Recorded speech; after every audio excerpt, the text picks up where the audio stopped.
Okay. Hello, everyone. Welcome back. This is Zen. I have a good friend joining me. We go way back. Actually, I'm going to unlock a previous video that I made with Debra Heslin. Actually, my first ever podcast I ever made was with Debra Heslin. We talked about basically her career in being a high performance coach. She's an NLP trainer. She's a trainer of hypnosis, also a trainer of Hearth Math. We're going to talk about that because that's something new that she added to her belt since last time we talked. And we're just going to catch up and basically see what's going on, see what's happening with her clients. I know it's been a rough 18 months or however long it's been for people mentally. So we're going to talk about some tools and some strategies that people could use with Debra to stay empowered, to stay with a positive mindset and more. So Debra, welcome to the show. Thank you. It's fabulous to see you again. I feel like it's been longer than 18 months since I've seen you. You know, 18 months since the whole pandemic thing, yeah. and everybody's life basically got flipped really quick. And we haven't seen each other in a long time though, right? It's been a while. We used to work at the same basically coaching firm for a while. That's how we met, and we always stayed connected and friends. Yeah, we had the same, I believe the same purpose and same intention, you know, which higher level values, I think, which really connected us from the very beginning. I loved your energy. Let's talk about this real quick because you said values, and to the average person listening to this, values, it's a big chunked up word, and we could go really deep into what values are. So what are values to people? Like, what does that mean?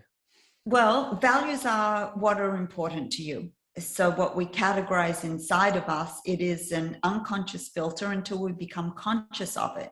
So if something's important to us and it's not being met, then we're going to be consciously aware of like, oh, I don't know if I really want to do that, or that's not really important to me. And so we get this like incongruency or this yucky feeling inside of us.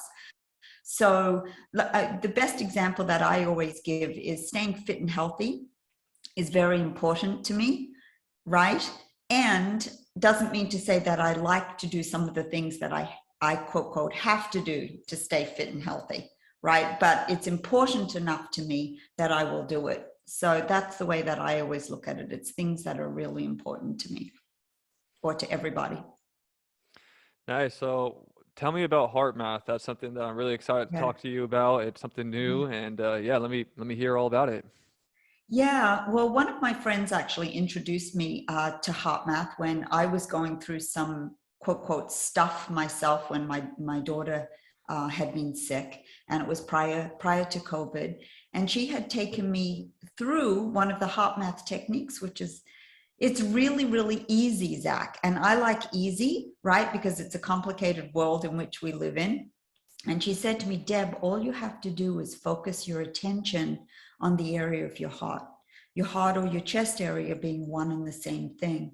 And to breathe into your heart, making your inhale and exhale a little slower and deeper than usual. And the beauty about it is you don't have to close your eyes. You can, of course, right? But if you're driving and something happens and you're like, ugh, you get in one of those responses that don't necessarily make you feel good, I also suggest it's not a good idea to close your eyes or you could have another problem. So the beauty about Hearth Math is you don't have to close your eyes and you can just breathe, focus your attention on the area of your heart, no matter what is going on. So Hearth Math is about building and sustaining resilience no matter what you are faced with. And how do you do that? They've got a ton of great tools and techniques. Yeah. Well, I'd love to hear all about it. Keep going. Keep going.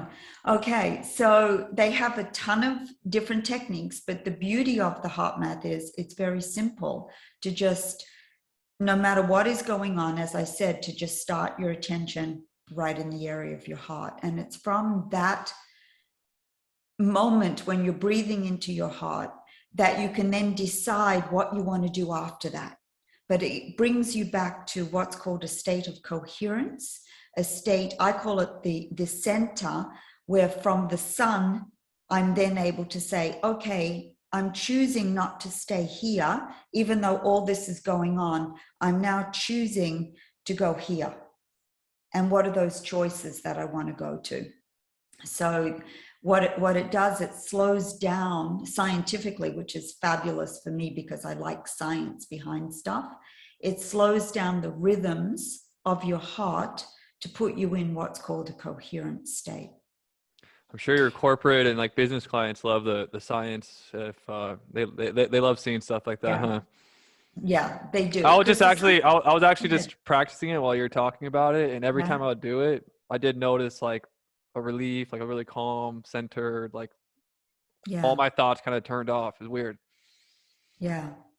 And what there's so much I can share with you about the Hearth Math, but one of my favorite things that I learned from them was that we have the two brains. We have the heart brain and the mind brain, the analytical mind that, will store information such as numbers, telephone numbers, information about people, etc., etc. But the heart was formed before the brain, right? And it sends more signals to the brain than the other way around.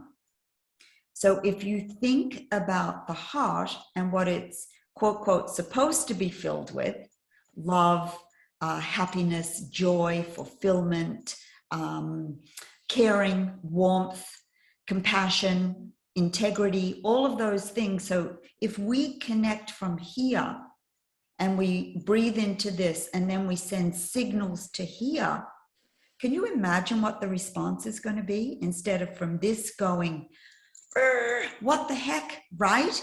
And it then not responding, it's going to react or overreact, where we go to that place of regret.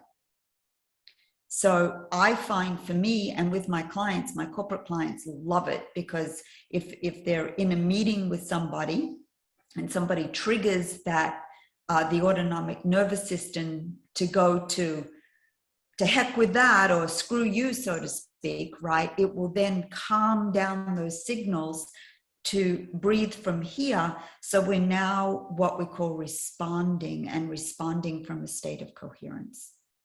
Yeah. So you get a better result. You don't go into a place of regret and go, what the heck did I say? What did I do? How do I now fix the damage that I've done?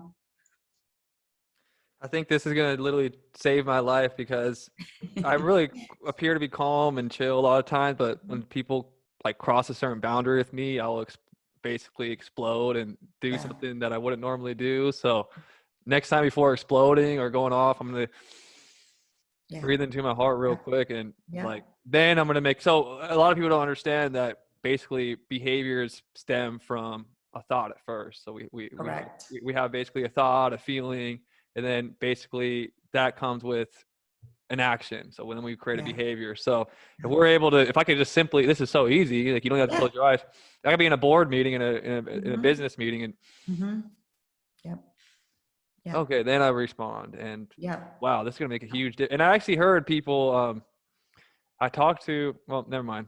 No, go ahead. We'll talk about something. I actually heard about that a famous salesperson. I'm like connecting dots, right? You know how I do, like connect dots. So this is how I learned. So there was this famous salesperson that one of the best salesperson in the world. He wore glasses, and basically when someone would try to tell him no for a deal, he wouldn't respond. He would just like take a pause.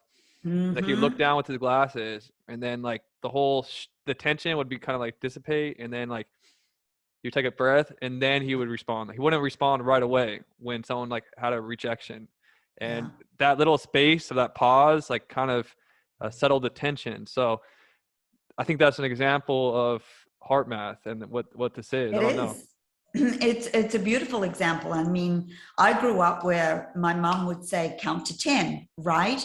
Some of us, and then there was a book, I can't remember the name of the book, but it said count to 4. You don't even need to count to 10, count to 4, right? So heart math gets you to focus on your heart, so you can bring in what's called a regenerative feeling, such as appreciation or care, whatever those beautiful emotions are that are connected to your heart. So you're going to be responding to something completely differently. Actually, you're going to be responding instead of reacting or overreacting. And that's when we go to that place of regret. I remember so many times when I was in corporate America, when I was the general manager of John F. Kennedy. Let's talk about that real Yeah, quick. I'm going to yeah, showcase, because I'm going to unlock this video. I know you've been wanting me to do this for a while, but yeah. this was actually my first ever podcast back in 2019, way before I was ever Zen. So this is Yeah. me, young Zen, and this is Debra a few years back, Mhm. 2 years ago. And a lot of people have questions for me. I tell them that I've been trained in all these cool techniques and things, and a lot of that will be answered here. But you also go into your story about when you were working at JFK Airport, and Yeah. basically tell your story, because I think a lot of people can relate to basically that. Definitely, Yeah. I think a lot of people can relate, especially right now. Anxiety is actually they're actually searching for federal funding, because they're calling right now actually a mental health pandemic. It's a Yeah. crisis with how much anxiety, how much depression. All of the numbers are going up astronomically right now, and you have a story that could basically help people who are going through that right now. Oh gosh. They're like, oh my Yes. God, there is a tunnel out of this. Yes. There is a way Yes. out. So tell your I story. never thought I'd get out of that tunnel ever, and I've had anxiety and depression too, on and off. A lot of my life, right? Just through various things that happened. But when I was working at John F. Kennedy Airport, I was flying September 11th. I was actually on one of the last flights that left John F. Kennedy Airport. And shortly, maybe about 6 months later, without going into the details of that day, everyone has their own experiences from September 11th, like they do with the pandemic, right? And I didn't get back to my home in New York at that time for 6 days. So I ended up in Fort Lauderdale, Florida, which is now where I live. And when I got back, instead of me releasing a lot of the stuff that I felt around being away from home for 6 days and things that happened that day, I stored it inside of me. So about 6 months after that, I had what's called a classic panic attack on the plane. I literally thought I was having a heart attack, right? And I was probably in my mid 40s then. And I passed out on the plane, of which they then took me in an ambulance to the hospital, because I thought I was having a heart attack. And the doctor said to me, "There's nothing wrong with you, sweetie. You're in perfect health. You had what's called a classic panic attack," right? So, when we have a panic attack, what happens with our breathing, just to relate this back to heart math for a second, we have anxiety, we go, so we actually stop the breathing, right? And the parasympathetic nervous system takes over, and we're producing all that cortisol in our system that stays in our system, right? And so therefore it's creating, it's ultimately how we get sick. So when I went to the hospital, as I said, the doctor said there was nothing wrong with me than a classic panic attack. And so after that, I started to get into, it was actually a few years later, I started to get into yoga and just different kinds of energies and stuff to move the energies out of my body. And I still was not feeling fantastic, other situations going on and everything.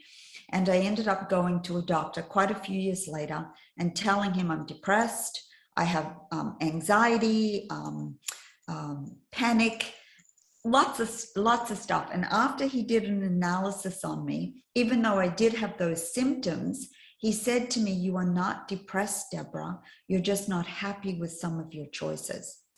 And so therefore, I suggest that you get to know you and what is truly inside of you, that you can start changing some of those things that you're either doing or not doing." Well, I will tell you, Zach, I was not happy with what he said, because give me some medication, make me feel better. I just wanted to mask it all. He was probably the most amazing doctor for me that I've ever been to in my life, because he led me on the path of recognizing what is actually going on and that this is heart math talk now, that he was telling me without him even knowing what was going on in my inside world, that my outside world was affecting me. right? So we know with some of the work that we've done that our outside world is what we see, what we hear, what we feel, right? Even what we could smell, all of those senses. And when it comes on the inside, what is that noise out there creating on our inside world? And what is it doing to us? And, you know, Brene Brown says, what story are we telling ourselves?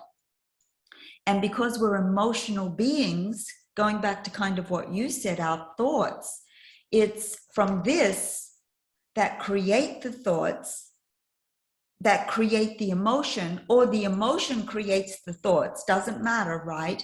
We're emotional beings. And when our emotions are affected, we're either depleted or renewed.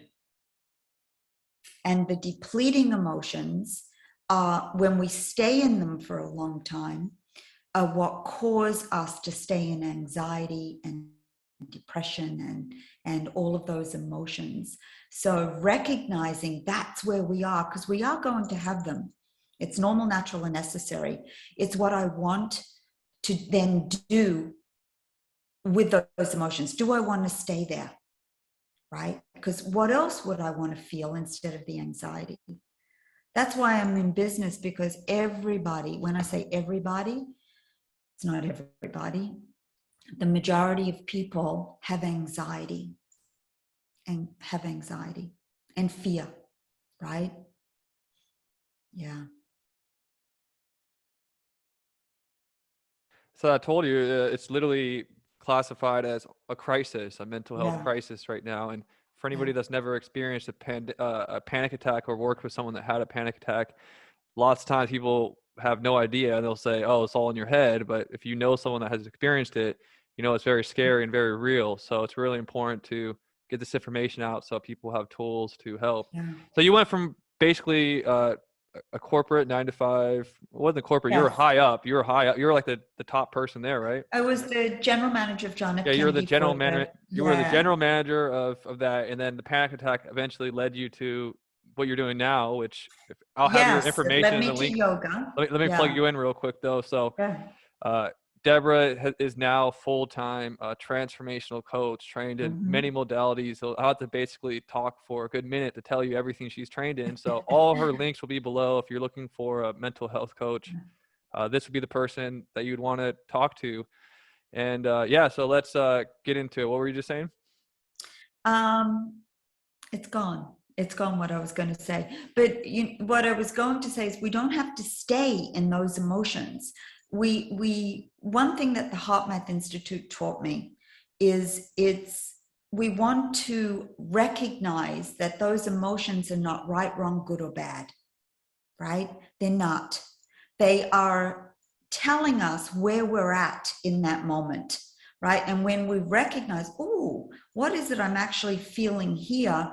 I'm feeling anxiety, or I'm feeling frustration, or I'm feeling annoyance, or I'm feeling sadness, whatever it is, we then can ask ourselves, well, what's causing it? What is this that is creating it here? And now as I get into a coherent state through my breathing, I can then ask myself, where do I want to go to? What emotion would I rather have instead of that? And I can actually do something about it to take myself to a more resourceful, more coherent state.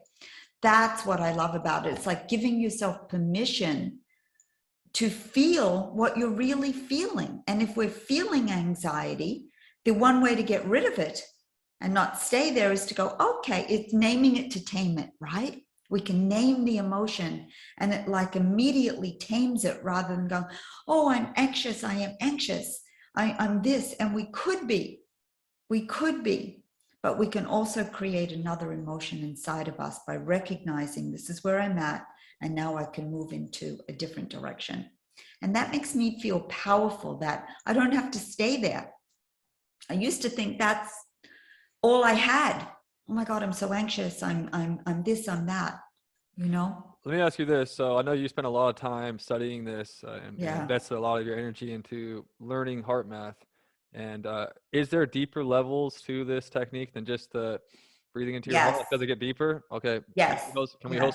Can we host a full workshop for newbies to experience it with you? Yeah, we can. I'd love to do a workshop where we can, because I do trainings on it, but we can do a workshop that I can give, a really, really good tool along with, it's called a grid, on recognizing where you're at on that grid, what it's doing to you with, as we talked a little bit about the cortisol. Cortisol is not bad. It's not bad. It only becomes unuseful to us when it stays in the body. When it stays in the body. So let me ask you this. A lot of people will say things like these emotions are stored in our hips and that yoga is amazing. And one thing about Debra too, she's an inspiration to me because she kicks my ass with fitness. You do marathons, you do rock climbing, one of the most fit people I know. And triathlons. I've never done a marathon, but yeah, I've done triathlons. I'm an avid workout person because I believe I've rock climbed a lot of America's 50 classic climbs. Like, for those of people that don't know about rock climbing, it's, you're putting the carabiners in and you're going up what we call crazy climbs. And Half Dome, I've done a lot of America's classic climbs. But you did anything in Yosemite? I did these a lot in the Yosemite. I just watched a movie on some of the rock climbing there. It's amazing. Yeah. But so what I was getting at is a lot of people say, oh, well, you need to do fitness, you need to do yoga. And that wasn't enough. You had to apply, it seems, the mental aspect of it to get the full transformation. So it was a combination of both the physical and the mental coming together that now, would you say you're in the best place that you've been? Yes. Zach, that is what you said then is crucial for people to understand. I'll say it this way, and of course it's an exaggeration. Nobody worked out more than me. Nobody ate as healthy as what I did, right? And nobody had more anxiety than I did. So it's more than just doing the physical work and eating right? If anyone has watched Heal, that was on Netflix, I believe it's on Gaia now, right? There was a woman on there that had stage 4 cancer. She was she did yoga all the time. In fact, she was one of my students at the studio that I taught. And when I saw her on that documentary, I was like, oh my goodness, right? So she ate right. She did her green juices. These are all wonderful. However, if we keep those emotions inside of us and we're not releasing them, we are emotional beings, and that's ultimately how we get sick. So it didn't matter that I was sure, it helped, right? It helped me. It is not everything. We want to have the 4 realms: the mental, the emotional, the physical, and the spiritual. And the spiritual can simply be of the judgments that we put on ourselves, or the judgments we're putting on others, which takes us away from. Can we talk about that real quick? How perception is projection? Yeah. Because it's people do that to themselves a lot without knowing. They sure do. We're everything we see outside ourselves is us, whether it's good or it's bad. So even, as I see you now and you see me, when you see the good in me, you can only see it because it's you, right?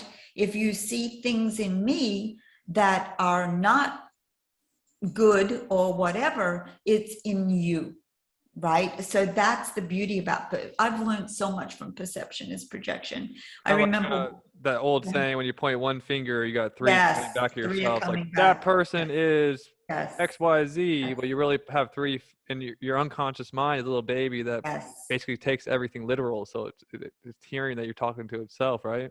Yep, 100%. And that's the beauty of that, because from everything that we perceive that could be an irritation or annoyance or any of those things in something or someone else, we can go back into ourselves and go, oh, where do I do that or something similar, or have done that in my life, so that I could learn from it, or I've learned from that and I'm glad I've learned that.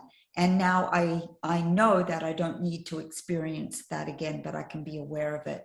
So that's what I love. Perception is projection, because it helps me to know and grow every single day. Like, what am I learning today? Oh, I see that. I just had something recently that happened to me, and somebody was annoying me, right? And I looked at what it was that was annoying me, and I was like, ooh, where do I do that? Right? Do I still do that somewhere? And when you are honest with yourself, that's the hardest piece. The hardest piece is to be honest with yourself. When you're honest with yourself, you can go, yeah, I could be that, or I could do that. And that's where we can grow from it. And we're able to, let go of the other person, but take it back to ourselves of where we could be better. And I always say these words around that. When we lie to ourselves, we tell ourselves rational lies. So we rationalize and go, oh, it's them. They do this. And they might have some behaviors. However, if it's something that triggers an emotion in us that is not necessarily, it's a depleting emotion that can linger and stay with us, then we want to look at ourselves. How does that apply to us? Or where does it apply to us? Then usually after you do that shadow work, and then all of a sudden that thing won't irritate you anymore, won't frustrate you anymore, and it's just like neutral. No. I had a really good experience. I have to share this because it was such a pivoting moment of perception is projection. When I was the general manager of John F. Kennedy for a major airline there was one person that I was working with that, how we cause and effect, right? How blaming that person for causing my anxiety and blaming that person for me feeling stressed and all of those things. No, we're responsible for creating different results around those things, even though in that moment it's much easier to point the finger out to somebody else. Well, when I left that company, and so grateful for all my learnings, a lot of people from that company became my clients and have taken my trainings, and it's been amazing. But I went to work for another company, and somebody at that company triggered in me relating to the other company that I had worked at, that same emotion. So right away with that person not even knowing, I took on the instant emotion of like, they must be like them, they must be that, they must be this. And I'm the one that created the attitude, created the anxiety, created all the beliefs around what it was in my mind, right? And when I suddenly stopped and go, ooh, what are you perceiving there? And is it really true? And questioning that, once I did that, that person became one of my best friends. One of my best friends, because it wasn't the reality that I was creating inside my head, So, Wow, that's incredible. Yeah, it changed everything. So once we change our perceptions of where have we got that perception from, and where else could it be, and what else could I change it into, it becomes a completely different emotional platform, completely different noise in here. This is like what the spiritual leaders will say, like, it sounds really cliche, but like basically you change your thoughts, change your thoughts and change your world, because you could tell basically if someone's really, I call people doomers. We have a saying on the show called doomers, people that see the doom in everything. And for me, I don't really try to make fun of them too much, because I actually know that they look outside of them, they see everything in doom, because inside they're probably really like broken, and it's a reflection of what's inside them, 100%. So I look at the world, we have a saying called the golden timeline. Like, we are on the golden timeline. This is one of the greatest times ever to be on earth, I believe. Yeah. And that's just my perception. That's my perception. You're going to tell me my perception is wrong? You can't. No, you created it. And that's what I've learned. I'm 66 years old now, Zach, and I wanted to plug that in, but I didn't want to say it, but yeah, that's why you kick ass. Or do you just become a grandmother too, and you're still doing the rock climbing, everything? Yeah, I'm going to be a great grandma now. Oh, great My grandma. granddaughter, my granddaughter is having a baby boy. We found out the gender yesterday, so I'm really excited I've about seen that on that. your Facebook. That's why I brought it up. Yeah, yeah. I can't believe it. Sometimes I'm like, wait, how did that happen? But the person that I am today, even though on the outside, a lot of people would have thought I was happy on the inside, no, I wasn't. Now today, my whole perception of my reality is what I'm choosing to create. Do I have negative emotions? Of course. If you don't, then you're not being honest with yourself. It's what we do with them when they pop in. When they pop in, Let me ask you because all. Let me yeah, jump in real quick and yeah, switch topics real quick because all this eventually only happened because one, you had to basically make a decision and take yeah, responsibility and be at cause for your life. yeah, Like no yeah, one else was going to go and do any of this for you. It took a moment where you were like, you know what, I have to take responsibility in my life to change, to become yeah, what I want. So yeah. can you talk, I know you talk about this with your clients all the time. Can you talk about basically being at cause, being the captain of your life and taking Yeah. responsibility and what that means and what, like just from Yeah. your words?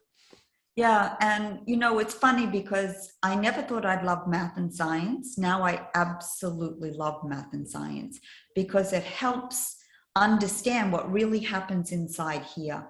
So the way that I always explain cause and effect is we're never as human beings or spiritual beings having this human experience, whichever way you choose to define it, we have a choice, right? We have a choice. That's what separates us from animals, so to speak.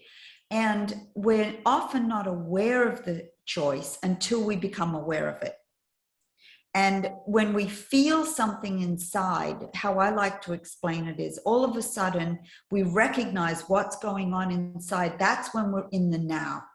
We're always in the past or we're in the future, right? We're anxious about the future or we're fearful about the past. Or we could be remembering good things about the past and looking forward to our future. And we're not here right now. So the way that I like to define cause and effect when something comes up, and perhaps I've breathed into my heart, is it comes in this way and it's like, oh, I'm aware of it. Now, in that moment of awareness, there's a space. There's a space, and that's now. And the now is I can go and whine and complain and do nothing about my situation. And as you said, point those fingers and blame the environment, blame COVID, blame everything and everyone. Doesn't always mean the situation is wonderful. We're not saying that. It's in that space. I could stay there or I could go and create what I want to create from that. And that I've got chills saying that because that is what changed me from going, this sucks. I don't know what to do. I'll never be in a good relationship. I'll never be able to help people. I'll never be a good mother, a good grandmother, great grandmother, a good wife. I'll never have a good man at my side. I'll never be the woman I want to be. And it's in that space that I can then go, I don't know if that's true. And that's empowerment. That's empowerment because it's in that space we can go, let me explore those things that I want to create. And it's the creators in life that it's actually those that take action on what they want to create, massive action, as Tony Robbins says, that end up living the life that they want to live. And it's that choice point, that space, that awareness of like, this is what I'm thinking and feeling, right? Because it lands in the body. Now my judgments are, my spiritual side are, ooh, I could stay there and I could build a big case of all the reasons and excuses that everything is awful, or I can find lots of reasons that I can create the life that I want. I believe that if I could do it, anybody can do it. I've had trauma in my life, a lot of dramas and traumas, right? And, you know, today, they don't define me. I have enough reasons and excuses to have stayed that victim, or now, and this is what I want to create. I want to be the creator. You know, it gives me energy. I want to live, you know, the rest half of my life. I say half because I probably will be 120 and still rock climbing, right? Although I haven't done rock climbing in a little while. I'm onto some other kind of adventures that I enjoy. I want to live. And yeah, the creators, people that actually go out there and create stuff, you'll find out that they don't make many excuses. They find a way. If there's a wall in front of them, they're going to jump over it, go around it. On the other side, they don't have time to make excuses. That's where the winning happens. So make a choice to be great and follow through. With the industry that I was involved with, you don't know how many stories I've heard from people that all they do is this. Talk. I have these dreams. I have this. Okay, what are you doing about it? That's right. I want to become a coach. Okay, sign up for the training, become a coach. I gotta wait 6 months. I gotta wait 8 months. A million excuses. They never achieve anything. They'll call me back 2 years later. Life's still the same. So you know, so that's where we have the choice. What I love about, I used to do it really well. And when I share with my students, I make a joke out of it now. I say, I used to have a warehouse of reasons and excuses. It was chock-a-block, which in Australia means it was overflowing with reasons and excuses of why I wasn't living the life I wanted to live, right? I was good at it. I was excellent at it. I could have sold it on eBay for others to buy it. And then I joke and say, I actually did sell it all on eBay. I just keep one little shoebox now in case I decide every now and then I want to have a reason and an excuse. And now I have a warehouse full of things that I want to create. And I can pull from those and keep creating. If that didn't work, what else could I do? What else could I do? What else could I do? And hold myself responsible. Not my parents, not my teachers, not my circumstances, not my relationships. I'm responsible. Yeah, that was great. It takes about the same energy to have all those reasons as to have all the reasons why you can do something. So it just takes one pivot, quantum leap in your thinking, and all of a sudden you'll realize that it's just as easy to think you can't do something as easy as to think you can. And that's the mindset shift. Remember, once you have the belief that you can, all of a sudden you have the feelings that you can, which we create actions, behaviors, etc. So I'm really excited to get into this workshop with you guys, with you. We're going to have to plan that out and everything. But anything else on your calendar upcoming that you want to plug in on the episode? I've got an NLP training coming up in January, which is a wonderful, wonderful course. And then I have the Hearth Math training, which is in January. It's 2 Saturdays in January. It's on my website, but we'll do that one workshop to like an intro one. Yeah, the intro one, and give people some great tools. They will love it. They really will. It helped me so much. It helped me not be the victim even more and become the victor and create. I want to jump this in real quick because a lot of the content on this channel is basically, we could plug kind of how they relate, is about like investing, financial stuff, cryptocurrencies and digital assets and that kind of takes those, you could see a day where the market dips 20% and you get that like, oh, you like panic a little bit, you know, like freaking out. And this would be a good time to, 100%. be calm. I'm in it for the long run, like, you know. So you think this would help people that are like investors? Oh, 100%. It helps everybody. It's what I do in corporate America. So and I shouldn't say corporate America anymore because I teach it in New Zealand, Australia. There's an airline in New Zealand where their employees want to use it for their employees. It's amazing. You know, hospitals use it. It's a wonderful military. sports players. So it helps you be in what's called a more coherent state, so that we're not reacting to this. We can then, that's going to happen, right? Where it might dip. Now, what do I want to create from that? And when you're in a more resourceful, coherent state, you're able to create rather than plummet down into the depths. Well, a lot of the best stories happen. A lot of the best success stories in investing, for example, like when I know many millionaires during when the California real estate market collapsed. Yeah. The people that were able to get into a resourceful state were able to see that this wasn't the end. There was a way out. So they struck down and they were able to take action and buy up all that real estate. And then the other people that were like in that short breath and they were panicking, they were in a state of fear.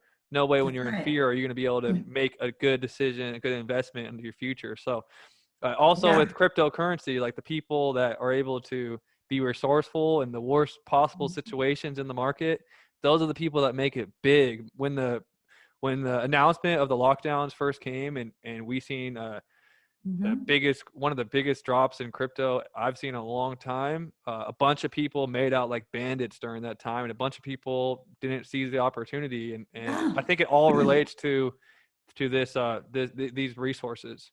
Zach, excuse me, 100%. I love what you said then, because even the same thing in my field, right? I had just left, the company that you were also working at 5 days prior to the pandemic hitting and everything shutting down. So it was where I was going back into doing my own trainings, et cetera, nothing was in person.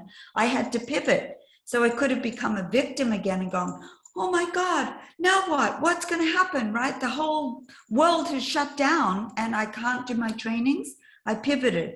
I had my best year ever because I pivoted. It was like, okay, what else could I create?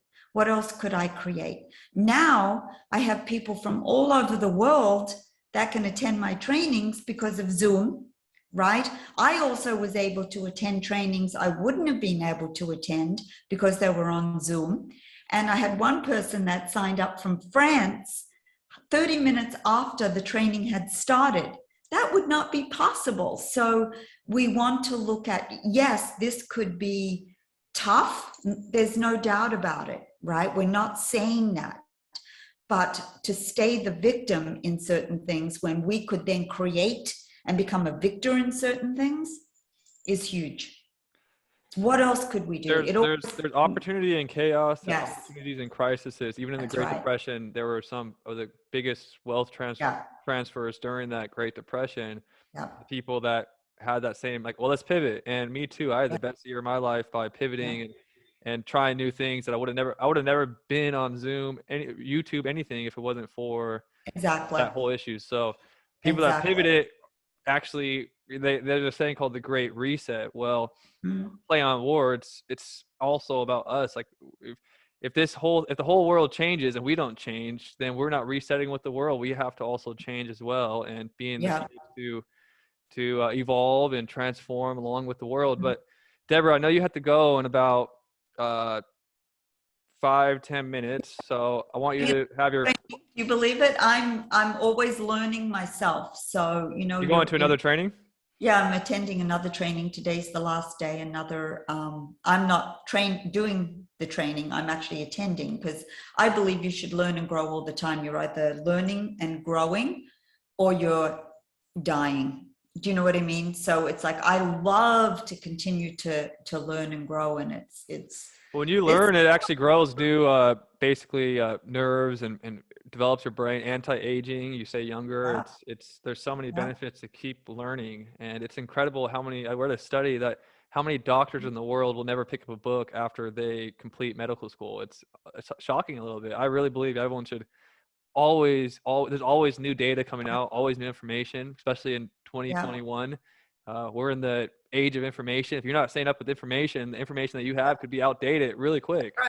That's right. Exactly. One of the slides with the Hearth Math, you just reminded me of it, was like to keep our brain and our body and our mind, our emotions in what's called a coherent state adds to our longevity and our brain cell growth, right?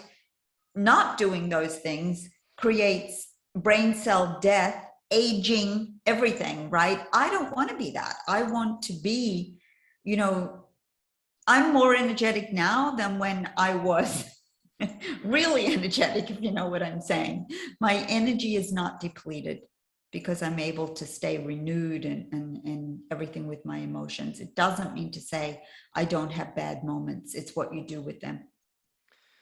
So there's going to be about 1,000 people, probably more, since you're going to share it with your friends. But there's going to be a good amount Yeah. of people that are going to be listening to this podcast. I'm going to let you have a closing statement. What message do you have for all the people watching this podcast? What message will this, you know what, I'd really like to leave them with just taking a couple of moments to either close your eyes or not. So I will invite you to breathe into your heart. And as you focus your attention in the area of your heart, you can bring your hand there or not. Just notice your inhale and your exhale. And make it a little slower and deeper than usual. And just focus your attention right on your heart. Maybe notice the rhythm of the heart as it slows down. Maybe just notice how you're feeling. And then perhaps bring in a regenerative feeling such as appreciation or care or love or warmth or compassion. Bring it into your heart. And then as you exhale, send it out.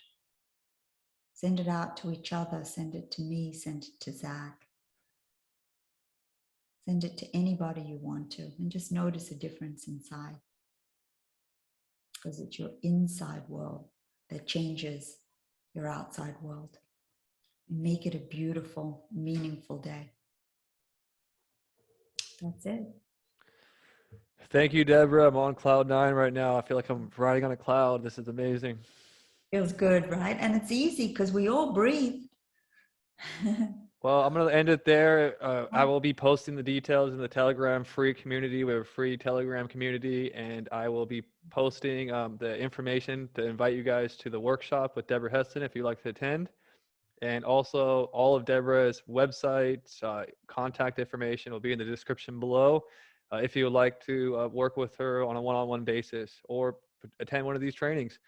Okay, everybody, have an awesome day. Peace. Thank you, And Zach. later.